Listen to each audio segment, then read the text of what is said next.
ফরিদপুর জেলা কারাগারে 52 বন্দী পোস্টাল ব্যালটে ভোট দিতে পারবেন। ইতোমধ্যে পোস্টাল ভোট প্রদানের প্রয়োজনীয় সব প্রস্তুতি সম্পন্ন করেছেন ফরিদপুর কারা কর্তৃপক্ষ। জেলা কারাগার সূত্র জানায়, ফরিদপুর জেলা কারাগারে 1244 জন বন্দী রয়েছেন। এর মধ্যে পুরুষ 1193 ও নারী 51 জন।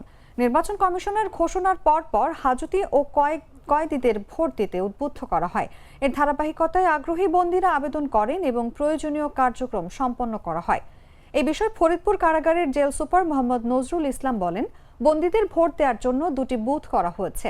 এছাড়াও বন্দীদের ভোটাধিকার প্রয়োগের নিয়ম কানুনের বিষয় তাদের অবগত করা হয়েছে। ফরিদপুর জেলার রিটার্নিং কর্মকর্তা ও জেলা প্রশাসক মোহাম্মদ কামরুল হাসান মোল্লা বলেন, ফরিদপুরে 17,988টি ভোট পোস্টাল ব্যালটের মাধ্যমে দেয়া যাবে। এর মধ্যে 52 জন বন্দীও পোস্টাল ব্যালটে ভোট দিতে পারবেন।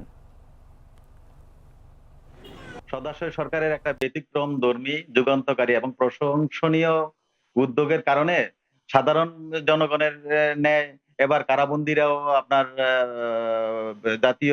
ত্রয়োদশ জাতীয় সংসদ নির্বাচন এবং গণভোটে ভোটাধিকার প্রয়োগ করার সুযোগ পাচ্ছে। বন্দীদের মধ্যে আপনার কয়েদি বন্দী, সাজাপ্রাপ্ত বন্দীদের 40 জন পুরুষ বন্দী এবং 2 জন মহিলা বন্দী রেজিস্ট্রেশন সম্পন্ন হয়েছে। আর বিচারাধীন বন্দীদের মধ্যে 10 জন।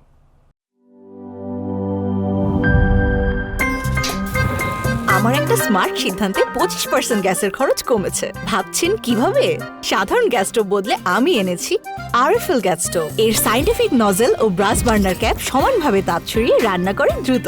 তাই গ্যাসও বাঁচায় 25%, টাকাও বাঁচে 25%। আরএফএল গ্যাস স্টোভ নিরাপদ ও গ্যাস সাশ্রয়ী।